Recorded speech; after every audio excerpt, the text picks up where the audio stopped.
यहाँ पर मैं आपको बताऊँगा SDN लेयर से रिलेटेड कंट्रोल लेयर के बारे में। तो चलिए शुरू करते हैं। यहाँ पर जो कंट्रोल लेयर होता है, इस कंट्रोल लेयर को कंसीडर किया जाता है ब्रेन ऑफ SDN, यानी कि सॉफ्टवेयर डिफाइंड नेटवर्किंग लेयर का जो ब्रेन होता है वो होता है कंट्रोल लेयर। अब जब भी हम बात करते हैं ब्रेन की, इसका मतलब आ जाता है इंटेलिजेंस, ठीक है, इसका मतलब आ जाता है इंटेलिजेंस। तो कंट्रोल लेयर में ये जो इंटेलिजेंस है ये कहाँ से आता है? कंट्रोल लेयर में ये जो इंटेलिजेंस है ये आता है आपका सेंट्रलाइज्ड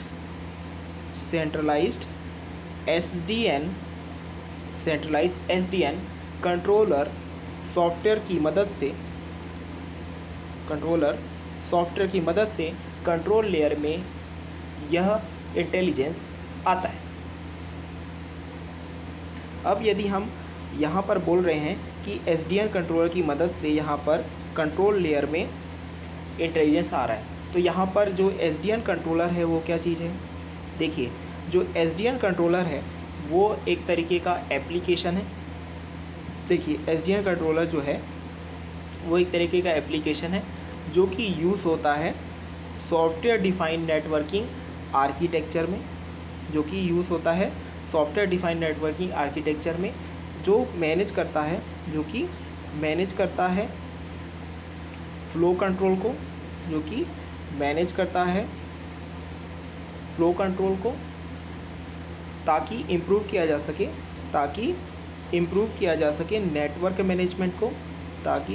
जा सके नेटवर्क मैनेजमेंट को और application performance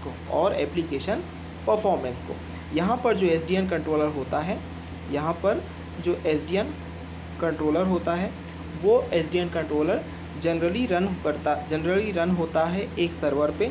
SDN controller generally run होता है सर्वर पे, और साथ ही साथ यह SDN कंट्रोलर यूज़ करता है कुछ प्रोटोकॉल्स ताकि स्विचेस को यह बताया जा सके कि कहाँ पर पैकेट को सेंड करना है। तो अभी हमने आपको यह बताया कि SDN लेयर में जो कंट्रोल लेयर होता है वो ब्रेन होता है SDN लेयर के लिए, ठीक है।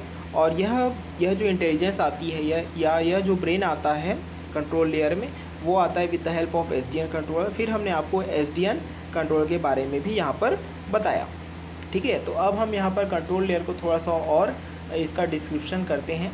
देखिए, कंट्रोल लेयर को यदि आप और डिस्क्राइब करेंगे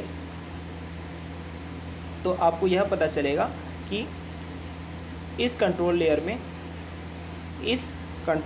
में जुड़ा हुआ होता है NOS, जिसको हम बोलते हैं नेटवर्क ऑपरेटिंग सिस्टम, ठीक है, नेटवर्क ऑपरेटिंग सिस्टम। साथ ही साथ यह कंट्रोल लेयर इक्विपेड होता है या फैसिलिटेट होता है with north bound open API के साथ यह जुड़ा हुआ होता है, ठीक है।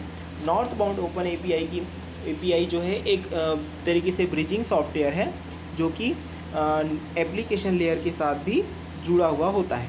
यानी कि यहाँ पर north bound open API application layer और कंट्रोल लेयर दोनों के बीच में एज अ ब्रिजिंग वर्क करता है, ठीक है। अब हम यहाँ पर थोड़ा सा इस बात पे प्रकाश डालते हैं या इस बात पे हम रोशनी डालते हैं कि जो नेटवर्क ऑपरेटिंग सिस्टम है वो क्या होता है।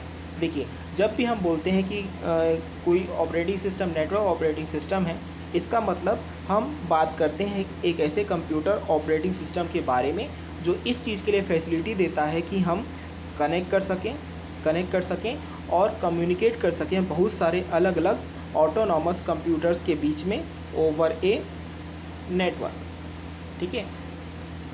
यहाँ पर ऑटोनॉमस कंप्यूटर्स का मतलब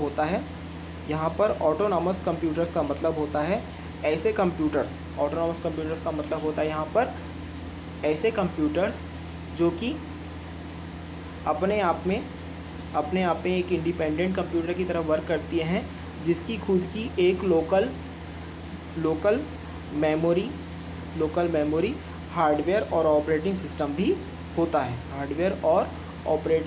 होता है। साथ ही साथ यह जो ऑटोनॉमस कंप्यूटर होता है यह इतना कैपेबल होता है कि यह परफॉर्म कर सके ऑपरेशंस और प्रोसेसिंग एक सिंगल यूज़र के लिए।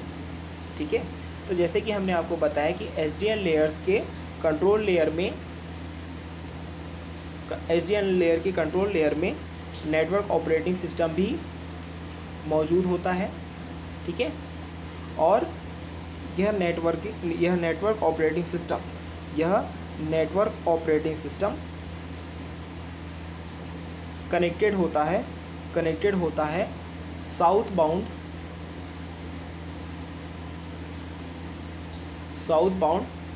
ओपन एपीआई से और यह south bound open API infrastructure layer से भी जुड़ा हुआ होता है। ठीक है, नेटवर्क ऑपरेटिंग सिस्टम इसके अलावा नॉर्थ बाउंड ओपन एपीआई से भी जुड़ा हुआ होता है।